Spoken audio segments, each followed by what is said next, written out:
Welcome to the Fink It Isn't Until It Is podcast. I'm Finn. I'm Tim. I'm Guy. In which we discuss the various moving parts in a life in music.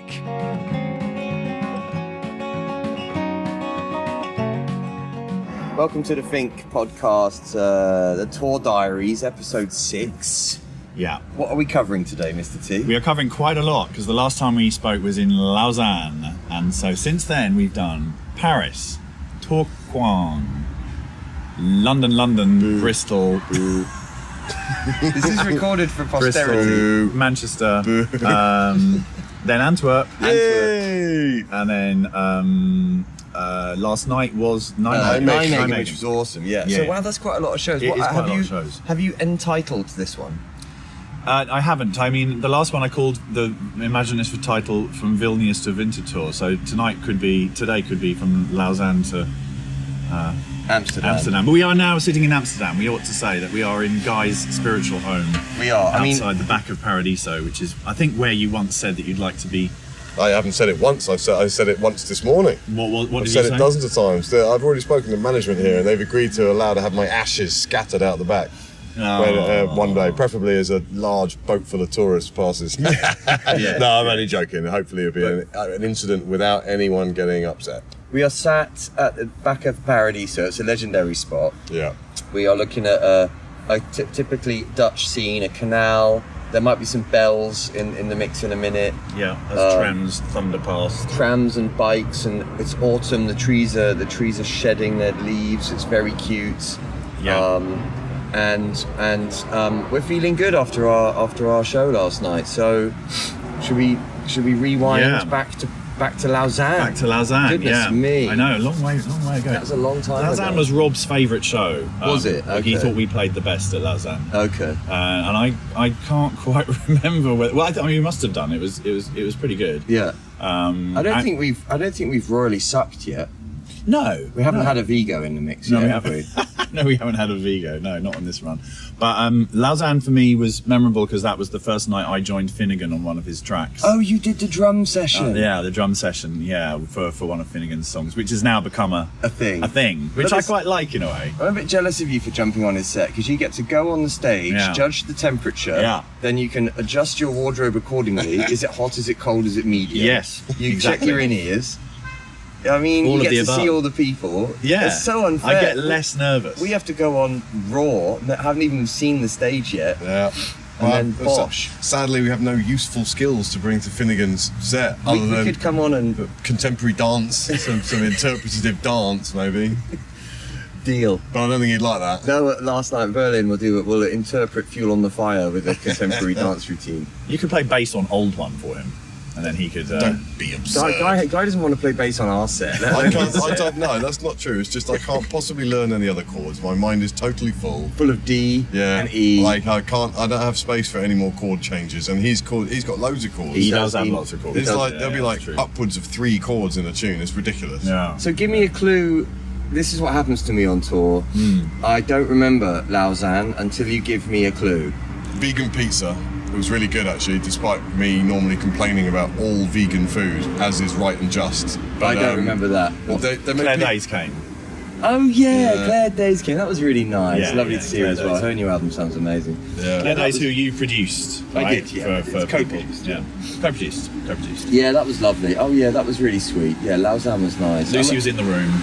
Yeah, it was good. It's always good when Lucy's in the room. I think we were all recovering from that cold that had worked its way around the bus as well. So spirits were lifting. The whole team was returning to full health. We were getting there. Yeah, I was Yeah, very that's right. delicate for a while, but It makes a I'm difference. I'm kind of back to full pelt now, which is nice. And Yeah. when we hit, after Lausanne, we did Winter Tour, right? No, we did Tremendo. There was Paris. Oh, we there did was Paris next. Yeah. Paris and Tourcoing. Paris was mega. I mean, Tremendo Yeah. is this like venue where they managed to get 900 people in this venue, but it doesn't look that big. But Yeah. they're on so many layers. There's a pit, there's a balcony, there's a walkway. It's like And they were- sort of curve around. It's a strange shape. There were two what I can only describe as small children who were literally sat behind the PA on the stage next to me. Yeah.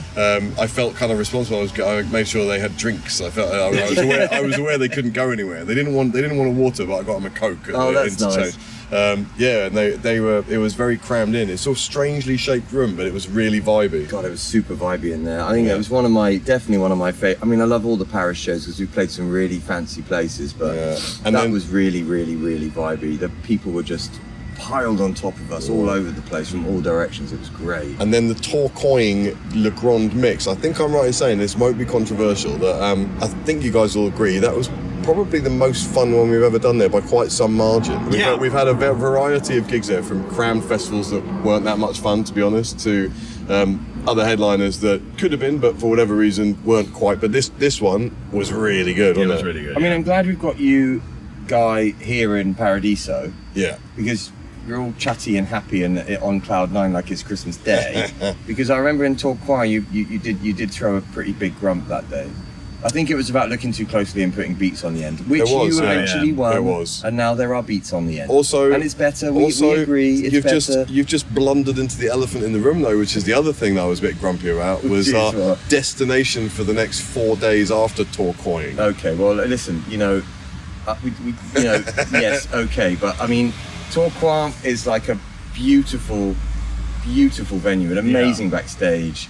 And we stenciled all the cases that day. We had some time, beautiful sunny day, including you stenciling over another band who put their poster over our poster. That's right. Behind the stage there was an old Hard Believer poster from 10 years ago behind the bar, and it's a beautiful poster. And some fuckers had literally slapped their stupid poster on it. So I stenciled them pretty hard. Yeah, that was fun. To the great amusement of the staff. Yes. That was nice. So our cases look cool again. But it's a lovely venue. The only thing wrong with it is apparently the merch where Lucy was smells of weed. It did smell of weed. Yeah, no, it did. she doesn't. But mind you, Trebendo smelled of drains when we got in there. But then it got better. That's just venues, isn't it? Just venue. Yeah.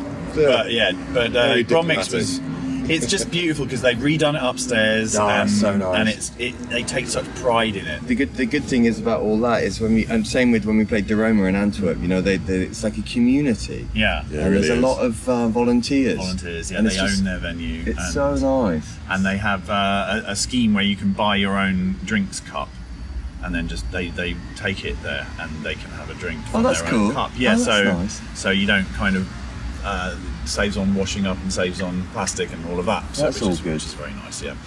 But then we had to drag a very grumpy teenage guy to the UK, which he doesn't like. That's why the guy doesn't like playing in the UK, and that's fair. We love it because we'll play anywhere. Well, yeah. I mean, the thing is that our relationship with the UK has always been a bit funny because in the early days when we were offered the opportunity to play, say, a gig in, I don't know, Leicester or a gig in Amsterdam, we'd always say Amsterdam. Sure. So we ended up playing a lot more in Europe than the UK. It's true. I mean, there's something about the UK that, I mean, I love it because I love sort of knowing that I'm in the scene to which I kind of listen to. Yeah, absolutely.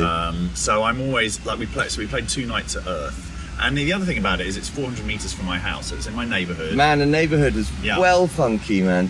Kingsland Road was just pumping. It was so alive. Yeah. It was great. And Earth is like a big old, as you said, derelict venue, which you walk in and you think, oh my god, this is going to be amazing. This is going to be the best gig of our week or whatever. But there is an issue, which is that Earth is very, very echoey. It is. It's like church conditions. Yes. Times 1,000. Yeah. And they're apparently not allowed to put up any baffling on there to make the situation better because of preservation orders and stuff. It was still a fantastic couple of shows. It was. I mean, normally when we've done the UK, we've done Shepherd's Bush, Kentish Town, Roundhouse. There you go, Dutch Bells. Dutch Bells. Love that. Kentish Town, Roundhouse, and so on. And it was us doing 2 nights in a smaller venue to give it a try. Mm-hmm. I still loved playing a smaller venue and getting to see the fans up close and personal was really amazing in the UK. It was quite reverby. It was quite churchy and quite drum heavy because of it. Actually. Yeah, I know. So I mean, my own daughter told me the first night not to drum so loudly. But the drums don't really have a volume control, so it's quite hard not to. I did go for it at the end of Pilgrim on the first night. I toned it down the second night. Yeah, I thought the second night. I thought the first night was had a first night on Earth. The vibe was really amazing. Yeah.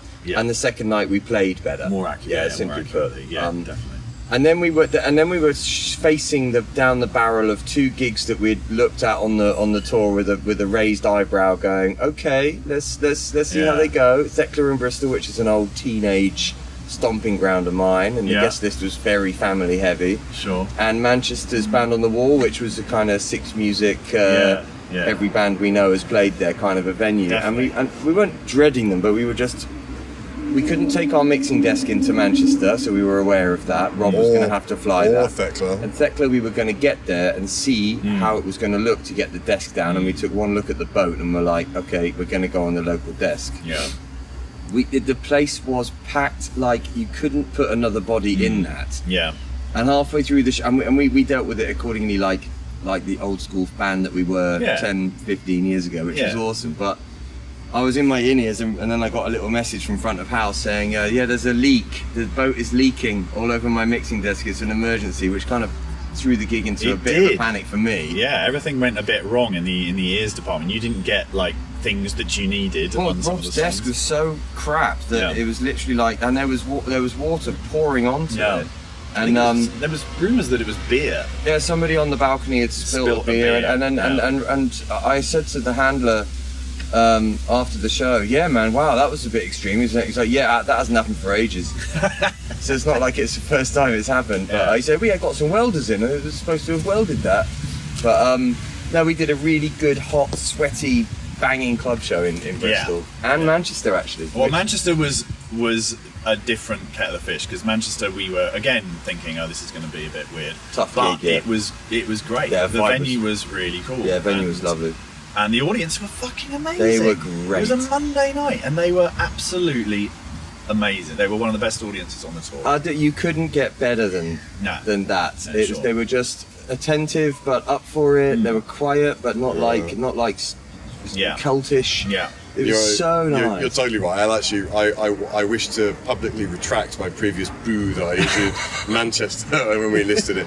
Manchester was exempt from the booing, but that's it. I'm not retracting any others. You're not exempting any other I'm not boos. retracting any other boos from the British run. I mean, Guy was in a grunt pretty much until we crossed the border and did the carne, and then he was all of a sudden like a happy bunny. These guys always know. Don't take me back to He's Britain. like those theatrical masks, you know, like those Greek theatre masks. Sad face, happy face. 100%. Well, now he's ecstatic face because he's in Paradiso, which is lovely.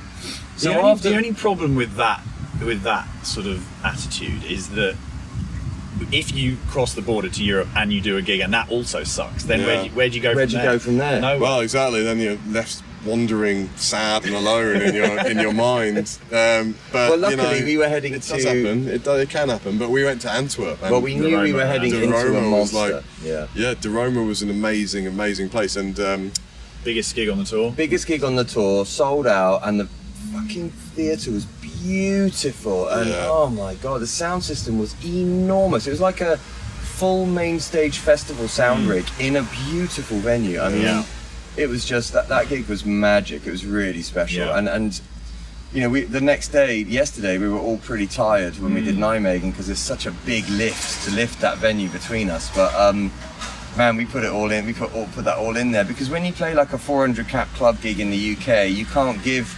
2,000 cap big show energy. You try your best, but you're in a little venue. But man, we definitely, it's a different sort of energy, isn't it? Yeah, we rose to the occasion in Antwerp. It was absolutely mega. And I'm sorry to say, because Olivia might be listening to this, and I know she probably prides her merch record, but I think Lucy broke the merch record in Antwerp. By some distance, by some margin. But we'll have to talk to Olivia about that and see what she has to say about that. But it was a pretty amazing night. And not to reveal too much of what happens on the road stays on the road, but it's possible that one of our crew, who will remain anonymous, may have gaffer taped some weed to the back of some furniture. That's true, we did. That's right.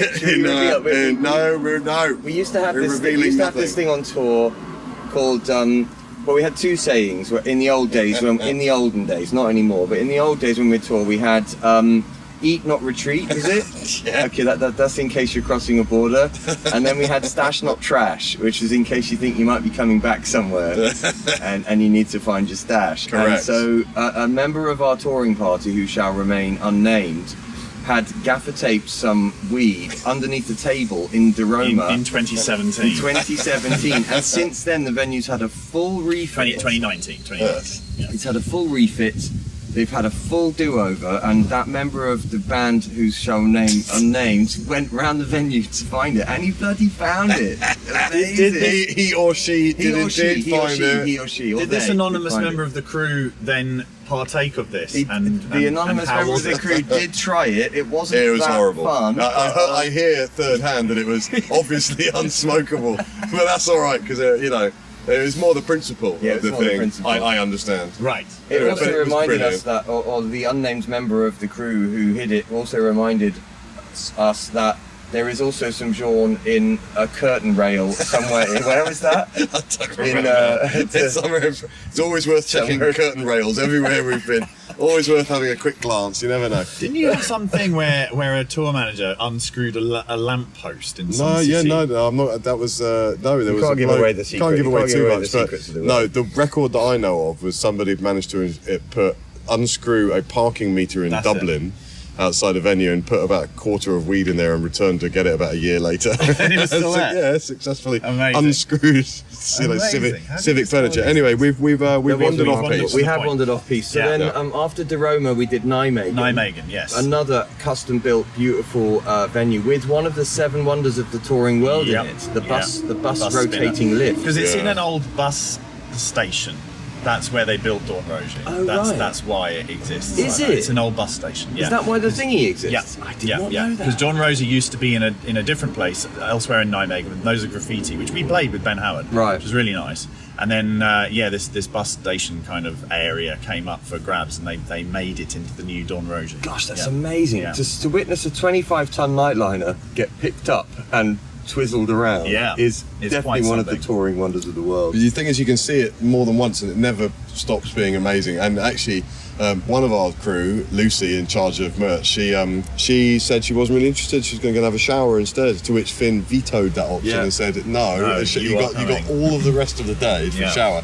There is one 5-minute period where this bus is about to get picked up and spun around, and you are hereby ordered to witness it." I think I made the analogy that it would be like taking a shower instead of seeing the Battle of Thermopylae or the Hanging Gardens of Babylon or the Wooden Horse of Troy. Which is possibly slightly over-egging the pudding, but it's still a very exciting process. Okay, but let me put it this way then. If there are 7 touring wonders of the world and the Dawn Rogia bus twizzle is one of them, think of another. I don't know, but I'll say 7 this. touring wonders of the world. Oh, touring wonders. There must You could say that South by Southwest in Austin, when everybody lands and then the luggage belts start spewing out the luggage, and it is guitars, literally but that's like horrible. everyone on that plane has 3 guitars That's like, and 3 belly it's like a cases. plague of frogs, but with guitars. But I'm trying to think now. What's the other touring wonders of the world? I don't know. I mean, To be continued on Yeah. all the podcasts. that's actually another one. Yeah, we could do that. Do they have to be good wonders, or could Yeah, They can be terrible wonders. they could be terrible wonders, Yeah. like the sounder could be one of them. Yeah. Oh man. So and finally on this little run, Nijmegen, Nijmegen, which yes. was absolutely mega. So Yeah. we loved that show. It was great last night. We went to bed nice and early, ready for tonight's Paradiso show. We're all very excited to play it, very happy to play it, very nice and warmed up. And it was lovely we said this thing last night, you said this, that if you do a gig and you really enjoy it, but you're kind of thinking to yourself, I really hope the audience liked it, the thing you should do is do the merch. Yes, if you show absolutely. up at the merch table, you get the reports from the You do. from the fans, and that's always really nice. Do you always believe everything? What Timmy's saying really is that after the gig last night, I came off stage thinking that was for me anyway, that was a really tough gig. I wasn't sure how it went. Yeah. I hope they liked it. And then you do the merch, and you just get 400 people telling you it was great, and then you just feel better about the whole thing. And now I look at last night's show as really good. Particularly returning customers. If people say things like, "We saw you here and we saw you there and we've seen you tonight, and this was like the best," or at least as good as, And I don't think people go out of their way to say things like that if they're not. I hear you, but I'm one of those people who can be in a restaurant. It's British, isn't it? And the food is almost inedible, and they come up and say, "How is it?" And I say, "Oh, it's wonderful, loved it." The best thing ever, because you just don't want to hurt people's feelings. They're not going to say, "You guys suck tonight." Maybe they would.